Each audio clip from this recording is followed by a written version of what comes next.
Have you ever felt a profound and unsettling frustration of standing still? You look around, and it seems like the world is moving on without you.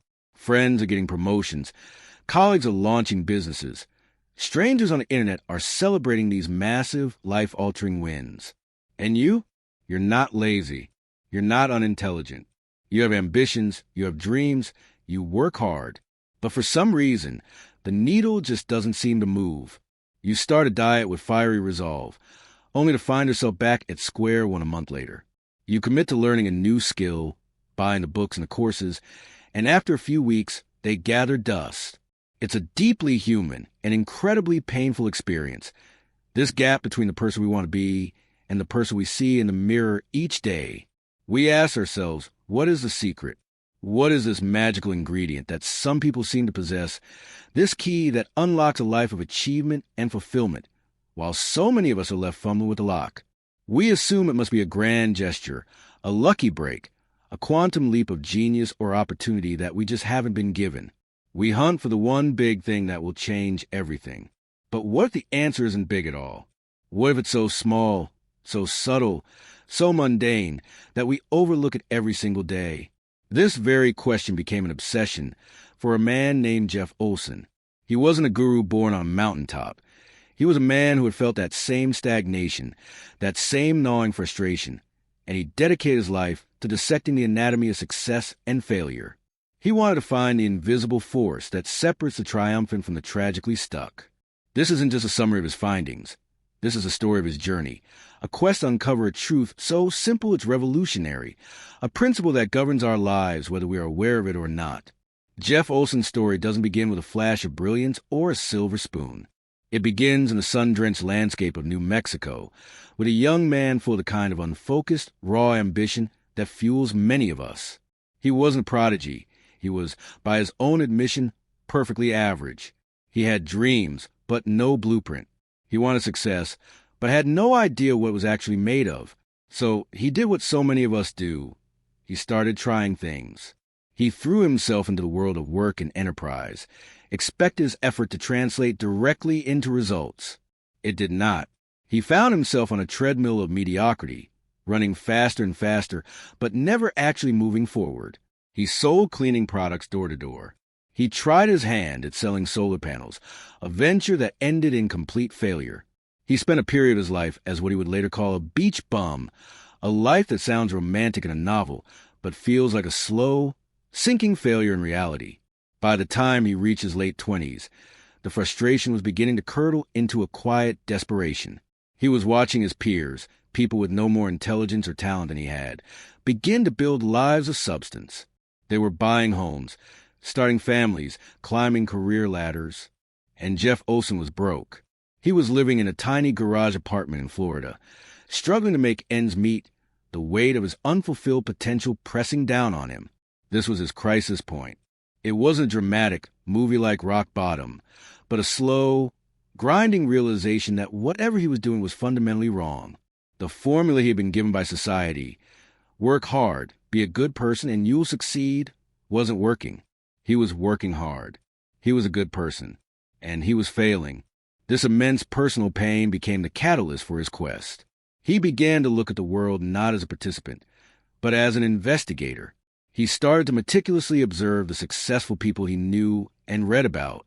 He wasn't looking for their big breaks. He was looking for their daily patterns. What did these people actually do?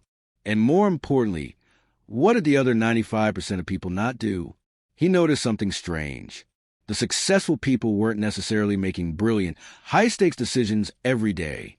They weren't always the smartest person in the room. They didn't seem to possess some superhuman willpower that the rest of the world lacked. The difference was almost invisible. It was quiet. It was boring. It was found in the tiny, seemingly insignificant choices they made day after day, week after week, month after month. It was in this quiet space of the mundane that Olson began to sense the presence of a powerful, hidden force, a silent engine of creation or destruction, and he knew, with a certainty that would change his life, that he had to understand it. His first major breakthrough came from this intense observation, and it crystallized around a simple, yet profoundly powerful idea. He realized that the universe is governed by the law of compound interest, not just in finance, but in every area of life. To illustrate this, he stumbled upon a classic thought experiment that became the cornerstone of his philosophy. Imagine you were offered a choice. You could have $3 million in cash, right here, right now, or you could have a single penny that doubles in value every day for 31 days. Most people, driven by a desire for immediate, tangible results, would snatch the $3 million. A penny seems worthless, and for a while, their choice would look like the right one. On day 5, the penny is worth a mere 16 cents. The person who took the cash is living large. On day 10, the penny has grown to just $5.12. You're feeling pretty foolish. Even on day 20, a full 2/3 of the way through the month, your magical penny is worth only $5,242. You're still nowhere near $3 million. This is a point where almost everyone quits. It's the period of effort with no visible reward, the long, flat part of the growth curve that feels like failure. But then the magic begins. On day 29, your penny is worth $2.7 million. On day 30, it's $5.3 million. And on the final day, day 31, that single, humble penny has compounded into a staggering $10,737,418. This wasn't just a math problem for Olson. It was a perfect metaphor for life. Successful people were the ones who chose the penny.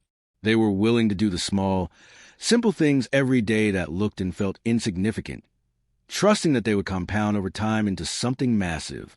He boiled this down to the first core principle. Success is a result of simple, daily disciplines. Simple, positive actions, repeated consistently over time. Reading 10 pages of a good book, listening to 15 minutes of an instructional audio, eating one piece of fruit, making one extra phone call. These things are incredibly easy to do. But here was the dangerous, double-sided nature of the principle. They are also incredibly easy not to do. Skipping your 10 pages of reading today won't ruin your life. In fact, nothing will happen. You won't be any less intelligent. Your career won't collapse. No sirens will go off. And because there is no immediate negative consequence, it becomes easy to justify not doing it.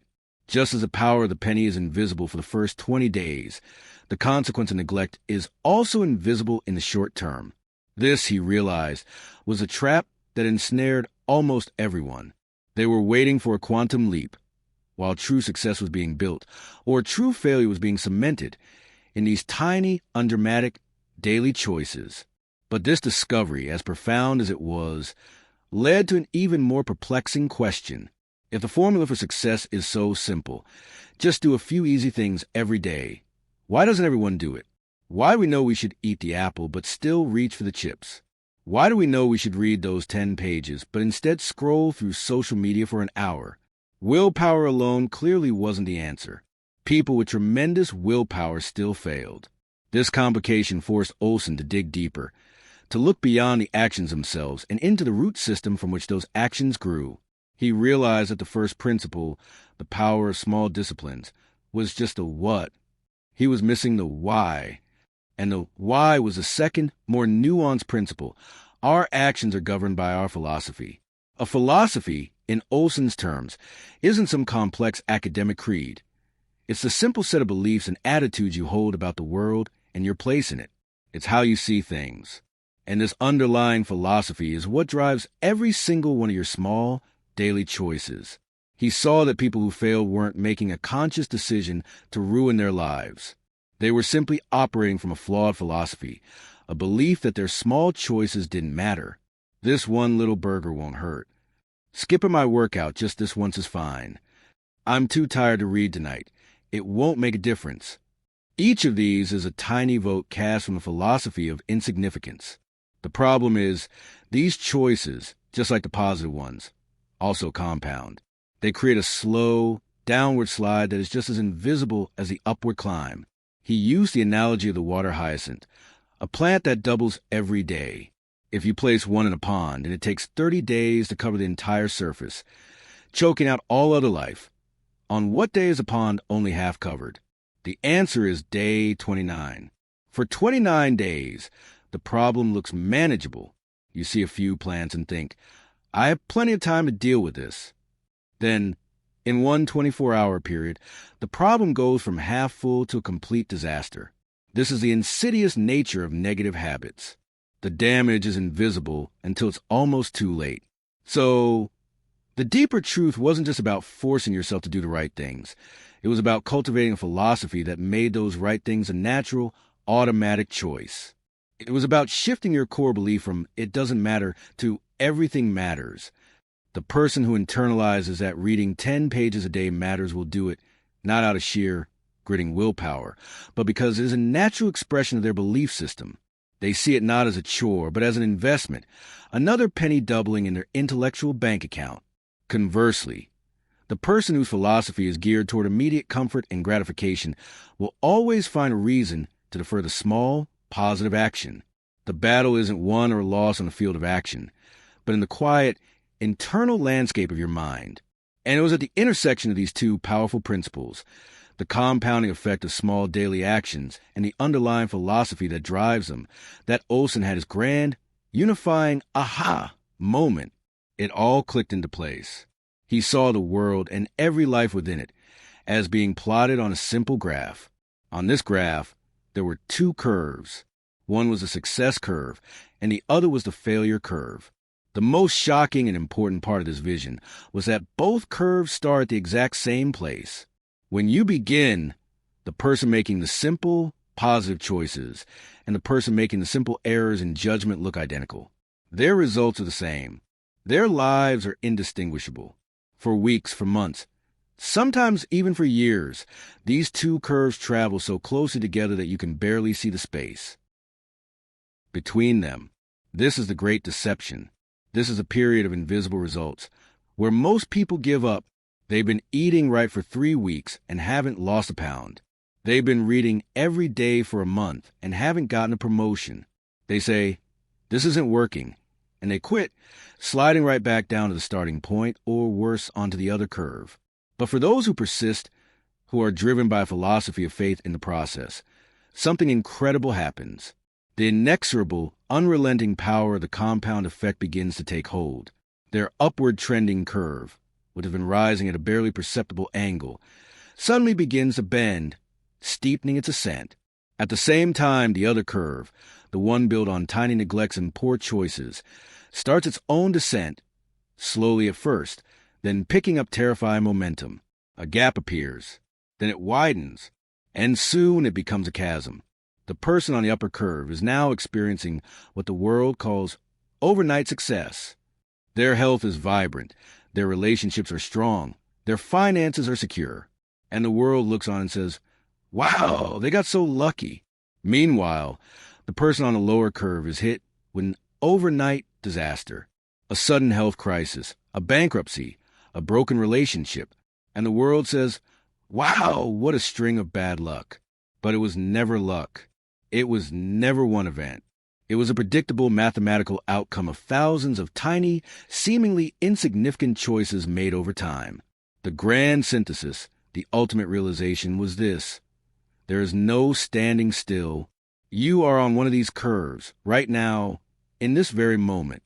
Every single choice you make, from the food you eat to the information you consume to the attitude you adopt, is either moving you infinitesimally up the success curve or infinitesimally down the failure curve. The neutral gear does not exist. This is a terrifying thought, but it is also the most empowering realization a person can have. It means that your future is not in the hands of fate or circumstance. It is in your hands, right now, hidden in the next small choice you are about to make. So where does this leave us? We've journeyed through the universal frustration of feeling stuck. We walk with Jeff Olson through his own struggles and failures. We uncovered the shocking power of simple, daily disciplines. And then we dug deeper to find the bedrock of philosophy that gives those disciplines life. We arrive at the powerful, unifying vision of the two curves, the silent architects of our destiny. This entire journey reveals a blueprint, a practical path forward that strips away all the complexity and noise. It's not about a 180-degree life overhaul tomorrow. It's about something much quieter, much more manageable. The blueprint is this. First, Identify a handful of simple, positive actions that are so easy to do. You have no excuse not to. Read just 10 pages of an inspiring book. Walk for 15 minutes. Write down one thing you're grateful for. Second, identify a few simple errors in judgment to stop doing. Skip one soda. Spend 15 fewer minutes scrolling aimlessly. Complain one less time. And third, and this is the most critical step, have faith and patience. Understand that you will not see the results tomorrow or the next day, or likely even the next month. You are planting a tree, not a weed. You are choosing the penny. You are laying a foundation one brick at a time, trusting that the structure you are building will one day stand tall. This isn't just another productivity hack. This is a choice about the person you are becoming. The person you will be in 5 years is a direct sum of the books you choose to read, the people you choose to spend time with, the food you choose to eat, and the thoughts you choose to entertain, all compounded over time. The journey to that future person doesn't start on some mythical one day. It starts now with the very next small choice you make. If this story, this idea of the slight edge resonates with you, if you feel ready to consciously step onto that upward curve one small decision at a time, then I invite you to join this community. A subscription to this channel is more than just a click. It's a simple daily discipline, a small declaration to yourself that you are committed to your own growth. It's a slight edge choice, because the future is not something you magically arrive at.